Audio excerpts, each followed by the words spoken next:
Nayara Figueiredo, que está aqui Nayara com a Figueiredo, gente, tô vendo repórter aqui. especial da Globo Rural e do Valor também. Exatamente. Ó, todo mundo Tô na vendo tela aqui, já. tô vendo aqui todo mundo na tela agora.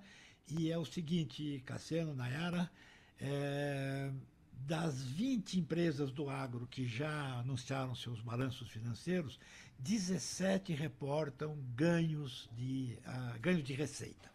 O que é que explica isso, Cassiano e Nayara? Vou começar só a fazer uma introdução, Sardenberg, mas vou deixar para a Nayara, porque ela domina e ela é a autora oficial dessa matéria, que mostra aí o quanto o tarifaço do Trump, Cássia Sardenberg, já afetou aí o resultado das empresas brasileiras do agro, que atuam no país, obviamente, e muitas fora também. E isso começou, inclusive, antes do anúncio do tarifaço, né? O tarifaço foi em abril, início de abril, e antes disso, já no primeiro trimestre, de janeiro a março, essas empresas já começaram a reportar aí aumento de receita, enfim, vou deixar para a Nayara falar porque tem alguns porquês aí, né, Nayara? Nayara, Exatamente. então quer Toda dizer vez que a gente se depara com algum momento de conflito geopolítico ou comercial global, o primeiro momento que acontece é um movimento de aversão ao risco, então o dólar sobe. Desde o ano passado, com a eleição do Donald Trump nos Estados Unidos, já vinha um movimento de alta no dólar, né? E no primeiro trimestre isso continuou a acontecer. Em relação ao primeiro trimestre de 2024, o dólar estava 13,77% mais alto. Isso contribui para as exportações ficarem mais competitivas para o produto brasileiro, né? E aí a gente exporta bastante carne, grãos, e as empresas conseguiram receitas maiores com isso. Ou seja, no caso, o efeito Trump foi um efeito positivo para essas empresas.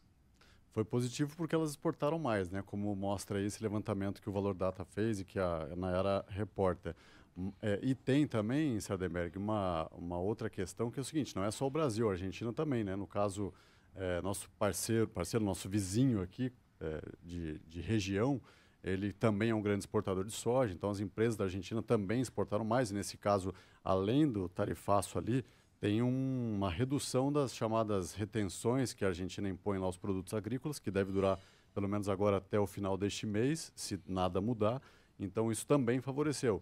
Por outro lado, nos Estados Unidos você tem um produtor americano muito preocupado, porque se o Brasil ganha espaço, é porque está roubando o mercado que antes o produtor americano ocupava, vendendo principalmente para a China.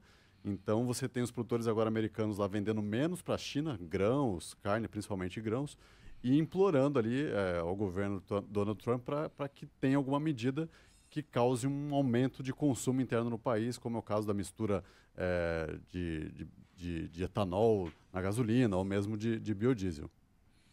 Agora, Nayara, deixa eu te perguntar uma coisa. A gente tem aqui esse dado que das 20 empresas que divulgaram o balanço financeiro nesse ano, 17 foram beneficiadas com aumento de receita. Quais foram as que não tiveram, as áreas em que não houve esse aumento de receita? As companhias que tiveram queda na receita foram as companhias de insumos, porque a matéria-prima, também pelo efeito do dólar, fica mais cara. Então, as empresas de fertilizantes ou então de algum insumo que seja relacionado à infraestrutura, armazenagem, foram as empresas mais penalizadas. É algo que o produtor rural e as empresas de grãos não sente agora, porque o insumo usado na safra atual, né, na safra que foi colhida no primeiro trimestre e agora que está sendo cultivada a segunda safra, foram insumos comprados antecipadamente, mas olhando para frente, na próxima safra, pode ser que as margens fiquem mais apertadas por esse efeito de aumento de custo, né, de insumos. Muito insumo importado, né? O dólar está alto, então acaba aumentando o custo também. Tem essa outra via aí, né? Na Quer dizer, contramão. as empresas de insumo foram desfavorecidas pelo mesmo motivo que as empresas do agro foram favorecidas. Exatamente, exatamente. E a perspectiva?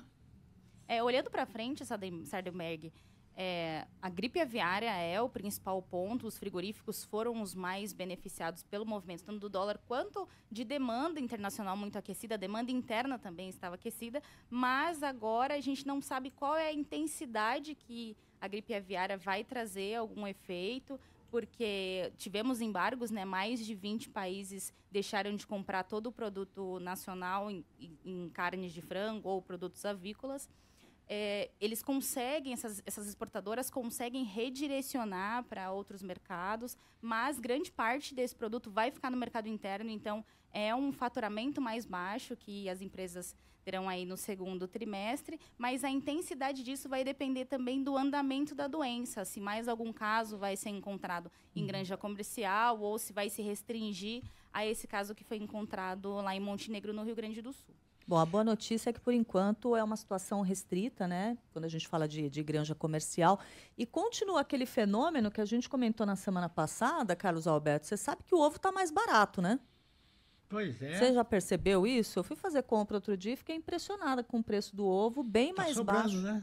É, exatamente. O preço do ovo mais barato. E tem ouvintes se manifestando, falando aqui sobre esse preço, que também está mais baixo dos ovos, tem percebido isso ainda no mercado. E uma coisa que é importante também, Sardenberg, que mesmo com essa exportação aquecida, né, a gente não tem um risco, por exemplo, no caso de soja, né, a Nayara pode comentar também isso, não existe um risco de faltar produto, né, ou de produto ficar mais caro no Brasil, porque está exportando muito, né, e o Brasil tende a exportar muito, e isso porque tem uma safra cheia, né, Nayara, chegando, que acabou de chegar, na verdade, no mercado, né? Exatamente. Ainda com aquele movimento do dólar mais alto, as exportadoras de grãos venderam muito mais. A China também, ciente de que existia um conflito com o Donald Trump, ainda que o tarifaço tenha sido confirmado só na primeira semana de abril, no primeiro trimestre desse ano, a China antecipou muito as compras de soja brasileira.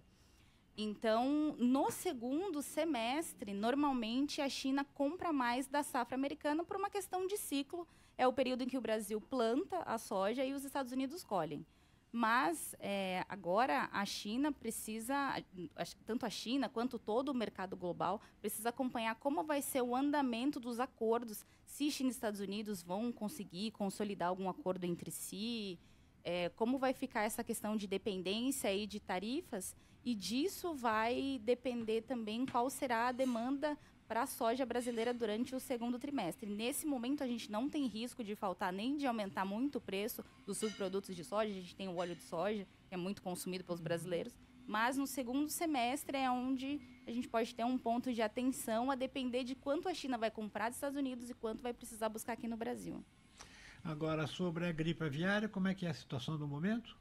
No momento, nenhuma novidade, tudo indica, como a Cássia falou, Sardenberg, que está tudo controlado. Inclusive, as autoridades sanitárias no Rio Grande do Sul desmontaram ontem as barreiras fixas que haviam colocado lá no entorno dessa propriedade, dessa grande comercial em que foi identificado esse foco e confirmado, né? Então, a gente está ainda no prazo de 28 dias, não sei, agora devemos faltar uns 20 dias mais ou menos, para a gente ter aí uma declaração, vamos dizer assim, do Brasil como área livre dessa doença, da gripe aviária, e esperando que não tenha mais nenhum novo caso. Se tiver um novo caso, aí o cronômetro volta do zero e a gente pode ter mais restrições e mais prejuízos. Tá certo. De um modo geral, o agro foi super bem no primeiro trimestre, né? Muito bem, né? E ajudou muito aí o PIB do Brasil, inclusive 1/4 do crescimento do PIB do Brasil veio do agronegócio, foi sustentado pelo agronegócio e diante de tudo que a Nayara está colocando aqui de perspectiva para o segundo semestre, se continuar exportando muito, com dólar alto e safra cheia que favorece tudo isso, a tendência é que o setor ganhe ainda mais participação, mais peso positivamente na economia brasileira. É um setor, seguramente o setor de maior produtividade da economia brasileira é o agro, né? Exatamente.